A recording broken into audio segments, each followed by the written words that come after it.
Hey there, how there, ho there, it's Jeff Cutter Welcome you to another Cutter Top 10 video, and today we're going to be looking at the top 10 World Series of all time. Of course, rocking the old Blue Jays pullover, as you can see, and trying to make sense of everything.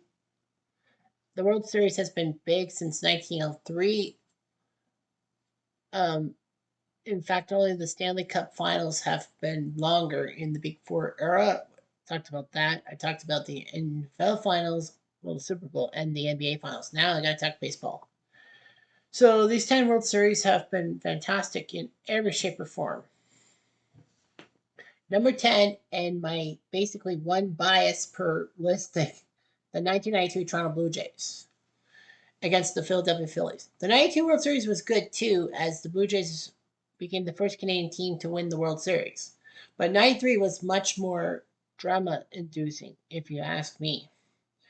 93, the Blue Jays were unstoppable. They had the top three hitters in the major leagues, as Olerud, Alomar, and Mulder were 1, 2, 3 in the batting race, which is unheard of for anything. Even Murderers Road never had that before. The Blue Jays up and down were big. The 93 Blue Jays actually had to face facts. They lost a lot of their players for the 92 squad. I mean, they lost Kelly Gruber to the Angels. They lost Candy Maldonado to, I think, San Francisco. They lost Dave Winfield to the Twins. They lost Dave Steve, in a sense, to the White Sox. They lost Tom Hankey to the Rangers. They lost Jimmy Key to the Yankees. They had to bounce back, and they did. They picked up Paul Molitor from Milwaukee. Almost lost Joe Carter, but picked him up on a deal. They also picked up a few other players, including trades that got Tony Fernandez and Ricky Henderson on the squad. And Dave Stewart was picked up from free agency. The 93 Blue Jays took care of business against the White Sox in the ALCS and met the ragtag Phillies, who were basically themselves the modern day gas house gang. They were terrible, but in 93, the Phillies produced. Curt Schilling was great pitching. Mitch Williams was closing games left, right, and center. And Lenny Dykstra was putting on a show. The Phillies shocked the pitching heavy Atlanta Braves to win the NL pennant and to face the Blue Jays in the World Series. Blue Jays won game one thanks to Al Leiter's strikeout of, I can't remember who it was, with the bases loaded. Oh, John Kruk with the bases loaded, and the Blue Jays ended up winning that game. Jays lost game two, fine. And then game three, they had that massive thing. They had to bench Molitor or Olerud because Molitor and Olerud, well, Molitor could play a few infield positions, but they decided to bench Olerud for Molitor for him to play first base. And it was like crazy. But it all worked out. Molitor had a triple and a home run in game three. And then game four was a rain-soaked 15-14 affair, which the Blue Jays beat the Phillies, despite being down 14-8 at one point.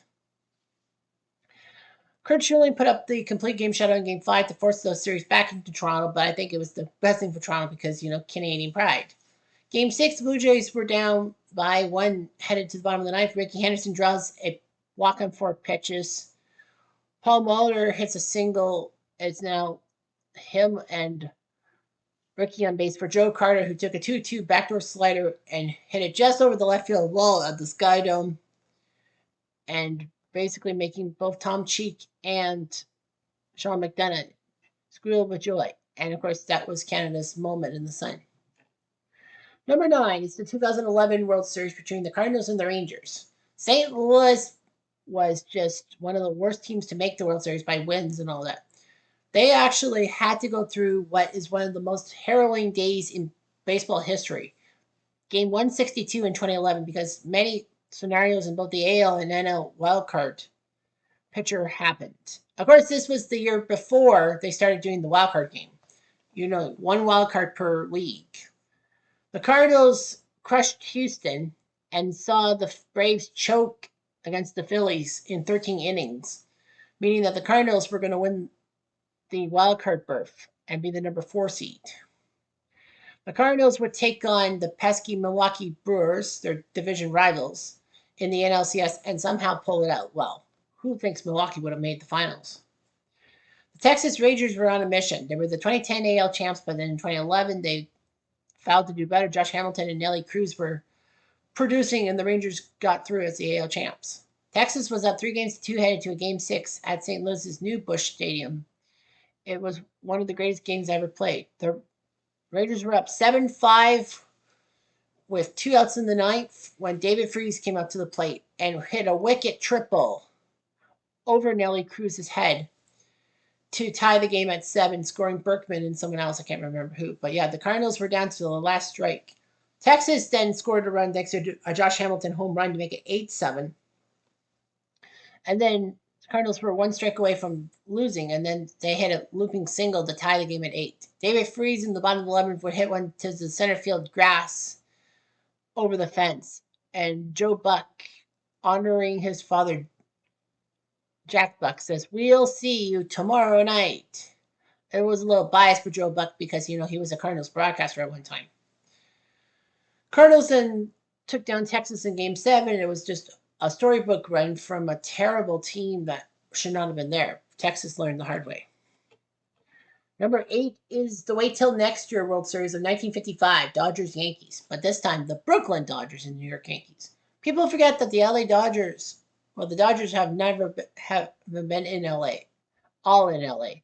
They were in Brooklyn for the first 56 years of the modern era. And in 1958, they moved to Los Angeles because they couldn't get a good ballpark deal. Ebbets Field was crumbling. They tried to do everything, but Robert Moses, as city comptroller, basically wanted them to play in Flatbush, or actually play at Shea Stadium, where Shea Stadium is nowadays.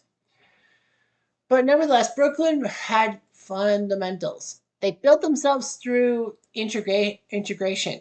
Jackie Robinson in 1947, and then Roy Campanella, Don Newcomb, and a few other players of color coming to the Dodgers, making them stigmatic.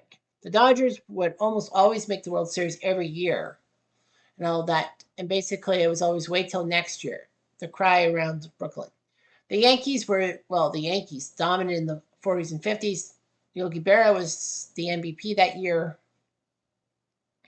They had some very good hitters. Joe DiMaggio wasn't there, but Mickey Mantle was. And the Yankees and Dodgers had a great 7-game series. Johnny Padres was on the bump at Yankee Stadium in Game 7 and somehow threw a shutout. And thanks to Sandy Almiros' lunging catch in left field in the 7th inning, the Dodgers survived and Padres threw his shutout. And the Boys of Summer finally won the title. It was the last major hurrah for both Roy Campanella and Jackie Robinson. But anyway, the city was excited, and they had the storybook ending. Said, wait till next year, hot. This is the year. Sadly, though, 3 years later, they would be playing in Los Angeles. Number 7 is the 1924 World Series between Washington and the Giants. So we go back more than a century because it was in dramatic fashion. Washington had a team called the Senators before they moved to Minnesota in 1961. So baseball was big in Washington, and they had the legendary Walter Johnson as pitcher, one of the greatest pitchers of all time. The only problem with Walter Johnson was that as good as he was with strikeouts, wins, and becoming the greatest AL-only pitcher in history, his team just didn't give him run support. Many times he would lose games 1-0. It kind of reminds you of Paul Skeens nowadays. But anyway, Washington faced the New York Giants, who played there before moving to San Francisco in 1958. They actually almost went to Minnesota, but the Dodgers said they were moving to LA and they wanted the Giants to play in San Francisco. So it would be an all California battle, and of course, Giants-Dodgers rivalry. Anyway, Walter Johnson would actually pitch in relief in Game 7 as the series went to Game 7 and in extra innings. Freddie Lindstrom, the poor guy, 18 plus years old, and he had 2 balls go over his head after being hitting a pebble. The first one saw Washington in the 8th inning tie the game to force extras, and then after a mistake by the Giants catcher in throwing his mask to try to catch the foul ball, he tripped over that mask and the ball dropped untouched, so they had to go through again. Lindstrom had the ball go over his head thanks to another stone, and Washington won the World Series. At least Walter Johnson got a World Series title. There are many champions that great pitchers that never won a World Series title or would sniff it. Number 6 is the great 2001 World Series between the Diamondbacks and the Yankees. 2001 was basically played in the shadow of 9/11 because we all know about that whole tragedy and all that pushed baseball back a week. The Yankees became the sentimental favorites. They were much hated because of their dynasty in the late 90s, early 2000s. The Yankees had to fight for it. They had to face the 116-win Seattle Mariners in the ALCS and prove why Seattle was not ready for prime time. In fact, the Yankees almost faltered in the first round, the wild card round against the Oakland A's. Oakland went into New York and won the first two games. The Yankees, then in game 3, everyone knows about the Jeter flip. That was the game in which Jeter saw a loose ball and decided to flip it to Posada to get the runner Jeremy Giambi out at home plate. Giambi should have slid. But yeah, that relay worked out. And Jeter also had another defensive gem in game 5 against the A's. So that's how they got it. Arizona with Randy Johnson and Curt Schilling pitching, strikeouts, but there's no tomorrow, outlasted the NL and took it to the Yankees in the first 2 games of the World Series as Johnson and Schilling did their job. But after Johnson and Schilling couldn't start because, the third game, the Yankees took advantage with Derek Jeter hitting his Mr. November home run in game 3. Then in game 4, Scott Brosius went deep off of Byung Kim in the 9th to force extra innings, which the Yankees won. Oh, no, sorry, I was thinking 4 and 5, not 3 and 4. Nevertheless, the Diamondbacks came back to win 15-2 on home turf in game 6 to force a game 7.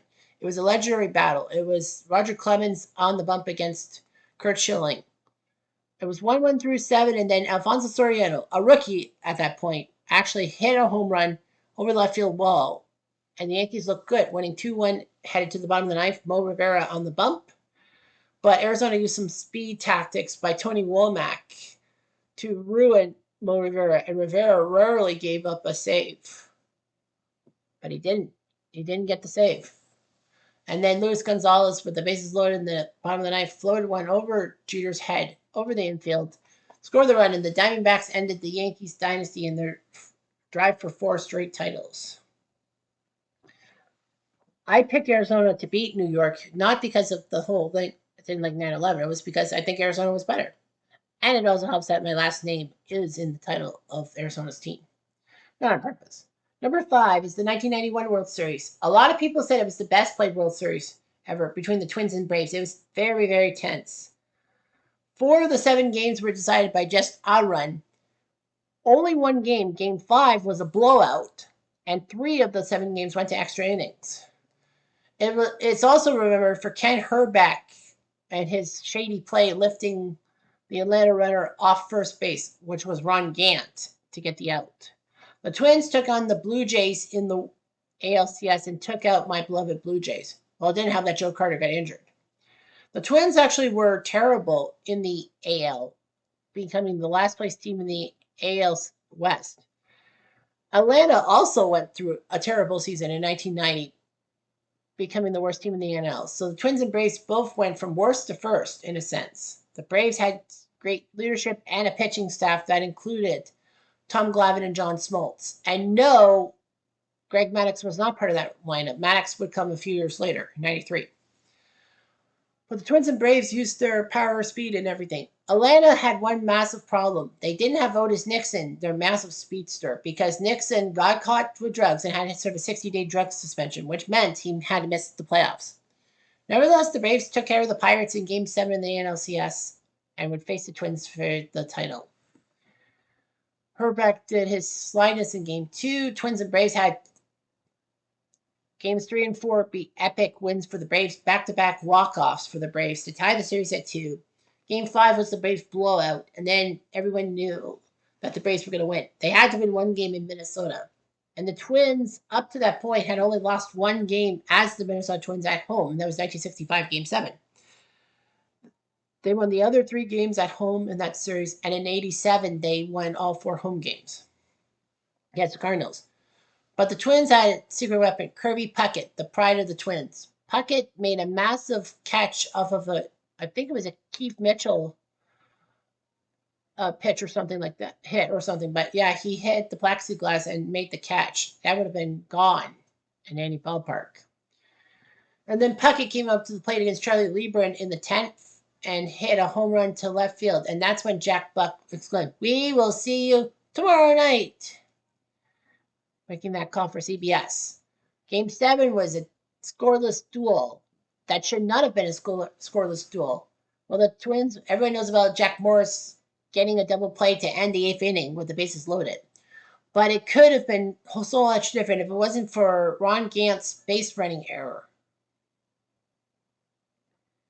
Or was it Hunter? I can't remember. But anyway, the Braves had a chance to score a run off of a double, but for some inexplicable reason, Gant got full Pendleton. Sorry, it was Pendleton who got fooled by a phantom play by Chuck Knobloch, who was playing second at the time for the Twins, and he only ran to third base. Pendleton could have easily scored, and the game would have been different. But then, of course, Morris played to the 10th, and then Atlanta had to bring the bullpen out, and Gene Larkin, of all people, with a pinch hit single, getting the Twins the World Series in the 10th inning, which is always heroic to do it in extra innings. Unfortunately for Minnesota, after all the effort to get Jack Morris from free agency from the Tigers, Morris would only spend that 1 year in Minnesota, then jump ship to the Blue Jays to pitch in the 92 World Series. Number 4 is Pirates Yankees 1960, and one of the most one-sided series ever to end up on the wrong side of things. The 1960 Pirates were just big. They had a lot of Latin stars because of the integration of baseball, Roberto Clemente, among others. They had some decent pitching, like Fernlaw and Bob Friend doing the job, and the Pirates were trying to end the stigma of always being a crappy team. In 1927, they actually faced the Yankees, but that was Murderers Row, and the Yankees crushed them in the fine powder. So the Pirates were different. The Yankees were the same old Yankees, the same old dominant Yankees that almost always won the AL pennant in 1960, but they had a secret weapon. Before the season, they traded for Roger Maris from the Kansas City Athletics for Art Ditmar. But anyway, the Yankees knew what they were doing, pairing Mantle and Maris in the outfield and all that. Of course, the DH rule was not in effect. So the Yankees with Yogi Berra, everyone thought they were going to win. Mm-hmm. And they did. The Yankees outscored the Pirates 55-27 in that 7-game series. The only problem was the Yankees, when they won their games, won by blowout, and when they lost by tight. To the Pirates. Whitey Ford was limited by Casey Stengel to pitch in games 2 and 5. He couldn't start game 7 when he needed to. So it was up to game 7. It was back and forth, to and fro. And unfortunately, the Yankees suffered massively as Tony Kubek took a bouncing baseball off the infield dirt into his throat and all that. Thankfully, it would be okay, in a sense.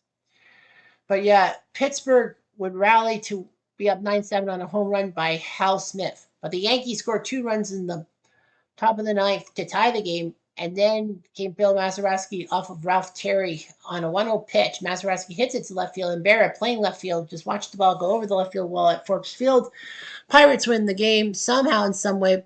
A dramatic Game 7 home run. I believe the most dramatic home run in World Series history. I mean, Joe Carter's was big, but that was in Game 6. It was the back and forth, the surprise ending, and Mazeroski's heroics gave 1960 a special place in baseball history. The Yankees would fire Casey Stengel because of the whole thing and not having Whitey Ford out 3 times in the World Series. In 1961, they changed to Ralph Hoke, who gave Whitey Ford more control, and the Yankees won the World Series. And, of course, the home run race, notwithstanding. Number 3 is the 1986 World Series, Mets and Red Sox, in what is considered to be the greatest postseason in MLB history, not just for the World Series, but for the playoffs. Of course, back in 86, you win your division, 2 divisions per league. You go to what they call the League Championship Series, best of 7. The Red Sox would face the California Angels, as they were known at the time, in a classic LCS. The Angels were up 3-1 after a 10th inning win, and it looked like the Angels were going to win and give Gene Autry, the singing cowboy, a chance to be an owner of a World Series team. But somehow, in some way, they bubbled it in the 9th inning. They were up 5-2. Mike Witt was pitching great, and then he struggled. Gary Lucas came out of the pen and plunked Rich Gedman, and Lucas was not known for his beanballs. Lucas was replaced by the closer Donnie Moore, and then Dave Henderson drove a pitch over the left field wall past Brian Downing and tied the game. And Donnie Moore, no, sorry, to take the lead by a run. And Donnie Moore couldn't believe it. The Red Sox did give up a sacrifice fly in the bottom of the ninth to tie the game. But in the 11th, Hendu came back up and had a sac fly to win the game 7-6. People shrugged it off, saying, oh, well, that's okay. The Angels just need to win either game 6 or 7. Unfortunately, the Red Sox had scared the Angels psychologically, and the Angels faltered in 2 straight games in Boston. And then, of course, you know how Boston was. So, anyway, the Mets and Red Sox. So that's how the Red Sox got to the World Series. The Mets faced the Astros in one of the most dramatic NLCSs in history. Lenny Dykstra hit a home run to win Game 4 of the World Series the NLCS for the Mets.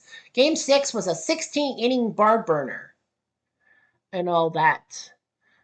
Kevin Bass, after missing a home run by inches to left field, actually hit the left field foul pole in the 14th inning to tie the game. The Mets were up by 3, but the Mets won 7-6 in the 16th inning, and that's how they got the World Series. It helped that the Mets, with 108 wins, were dominant and all that.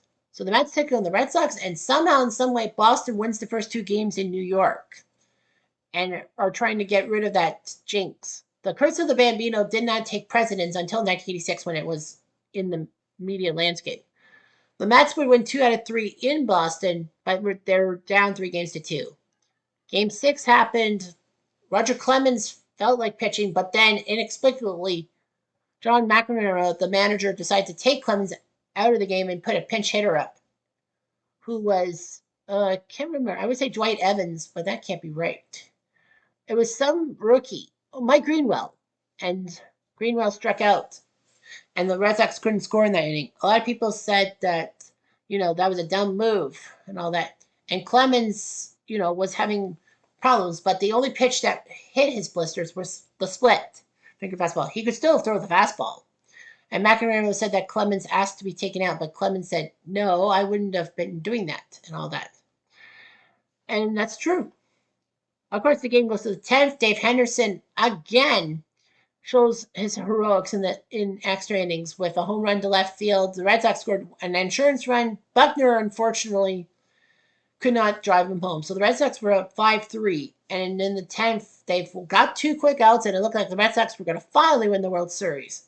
But then the Mets kept getting singles and all that, and it didn't help that Calvin Schiraldi fumbled his chance. Bob Stanley had to come in and threw a terrible pitch that Gedman could not get to tie game on the wild pitch, and then Mookie Wilson kept fouling off pitch after pitch after pitch, and then hit the ground ball that slipped through Bill Buckner's high top laden legs to win the game for the Mets 6-5.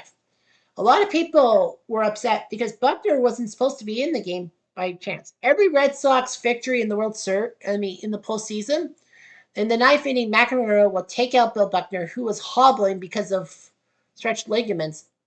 Despite him being a 100 RBI man, he was not in the field in the 9th inning, and Dave Stapleton would come in. But somehow, in some way, I guess because of nostalgia and all that, Buckner was not taken out for Stapleton. And that cost Boston desperately. Stapleton probably would have made a play on that. I know you could also blame Bob Stanley for throwing that wild pitch, but the Red Sox could have fucked it up any other way. Game 7 was delayed a day because of rain, and the Red Sox were winning 3-0 thanks to Bruce Hurst, who was supposed to be World Series MVP if the Red Sox had won the title. But Hurst fumbled, and Darryl Strawberry threw a home run, 8-5 Mets in Game 7. Buckner, unfortunately, would be the GOAT, and not in a good way, until 2004 when the Red Sox finally broke that jinx. Number 2 is 2016, the Cubs Indians. Now, I know I'm saying Cleveland's name as the Indians, but that's the name of the team at the time. So anyway, this translated baseball. Chicago had a 108-year championship drought, and Cleveland had a 68-year drought in 2016. The Cubs won the division. They played their hearts out in the LDS, and one of the best LDSs against San Francisco. The Cubs were up 2-9. The Giants came back to win in extra innings in Game 3, and we're on the cusp of going back to Chicago for Game 5 of the best of 5. But the Cubs used the ninth inning, and the Giants tried 3 different relievers to try to stem the tide, but it failed. The Cubs won that game. To get to the LCS against the LA Dodgers, Miguel Montero hit a grand slam in the 8th inning of Game 1, and the Cubs just used their rally caps. They won Game 6 on home turf and sent the franchise to their first World Series since 1945. Cleveland, on the other hand, had a fight for control in 2016. I can't remember who their LDS opponents were. I would say Boston. Anyway, they would take on the Toronto Blue Jays, who had to win the one-game wildcard match against Baltimore, which they did at home, and thanks to Edwin Encarnacion's 3-run home run. Toronto then took down Texas for the second straight year, this time in a sweep. And the famous sign in Toronto saying, "I'd rather be punched in May than knocked out in October," when Rougned Odor of the Rangers punched out Jose Bautista during a fight in May in Texas. But the joke was on them because, okay, Bautista got punched, but the Rangers got KO'd in October. So the Blue Jays would take on Cleveland, but Cleveland had such a great bullpen, Toronto just couldn't get past them. Cleveland wins in 5 games. So Cubs against Cleveland. 176 years combined of not getting a title. Amazing. Cleveland was up 3-1, and it looked like that was it. The curse of the Billy Goat was still happening. The curse of Rocky Colavito would be disintegrated. However, the Cubs won Game 5 at home, and then in Game 6 had a few grand slam. The grand slam by Addie Russell. The first Game 7, the Cubs had a few leads. They were up by 2, 6-4 in the 8th, when Rajai Davis, of all people, hit a home run over the left field wall off of Adonis Chapman to tie the game. They went to the 10th inning, but there was a rain delay, which was shocking. But Chicago scored twice in the 10th to make it 8-6. Cleveland scored 1 run to come back, but then Chris Bryant threw the Rizzo with a ground ball out, and the Cubs finally had done it. 108 years without a title, they finally freaking did it. Hopefully the Leafs don't take 108 years to win the championship, because that would be 2075 when that happens. So about 50 years to do it. Anyway, the Cubs couldn't believe it. They surged. They were the champs, and Cleveland, despite a 20-plus game winning streak in 2017, just couldn't get past those pesky Yankees in the wildcard round, and Cleveland felt the brunt of being choked artists. And finally, number 1 is the Reds and Red Sox from 1975, Cincy, Boston. Not the first time those two cities would meet in the World Series, but anyway, it was one of the best. The Cincy Reds were just building on being the big red machine, making massive trade for Joe Morgan and Ken Griffey Sr., among others. So the Reds just had Johnny Bench be the playmaker at catcher, Pete Rose playing any position he freely wanted to, George Foster hitting home runs, Tony Perez also being pretty good, and Sparky Anderson being a good manager, despite the fact that he would always pull his starting pitchers at inopportune times, known as Captain Hook. Boston, on the other hand, was not really that great in the early 70s, but they caught fire, and thanks to Carlton Fisk and a pair of rookies, Jim Rice and Fred Leaping Lynn, the Red Sox found their voice. Louis Tiant was good on the mound too, and they shocked the 3-time defending world champion Oakland A's in the LCS, making it to the World Series against Cincy. So it's Big Red Machine versus Boston. It went to 7 games. They had 10 pitching duels, clutch hitting, and unforgettable moments. One of the biggest moments was after Game 5, with the Reds up 3-2. It rained for 3 days, and they couldn't play Game 6 until a Wednesday night or something like that.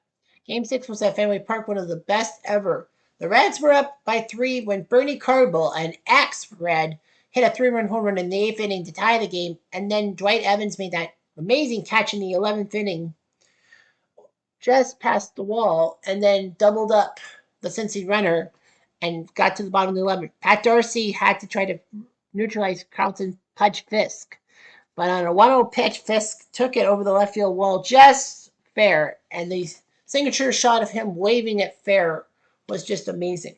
In fact, that actually was not going to be a signature moment.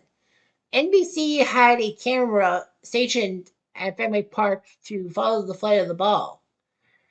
It went over the wall. But Lou Gerard, the cameraman, famously froze when he saw a rat in the corner and didn't want to move. And his camera was poised towards Fisk at home plate, waving at fair. And that was the birth of the reaction shot in sports and all that. Of course, Fisk did it. All of New England celebrated with church bells, and it looked like Boston was going to win the World Series. Unfortunately, that wasn't the truth. Game 7, Boston was up 3-0, but then Bill Lee, you know him, Spaceman, throws a volley floater. Why the hell would you do that? And Tony Perez parked it over the left field wall to tie the game. Since he would win the game 4-3 in the ninth and would win the World Series, their first of back-to-back, and Boston had to wait till 2004 to get their glory. But the 1975 World Series was amazing. Pete Rose even commented to Boston's guy, to Yastrzemski, saying that, isn't this a great time for baseball? Isn't this great baseball? And, the drama happened. And that's all I got to say about the World Series. Anyhow, I'm Jeff Diamond. Adieu.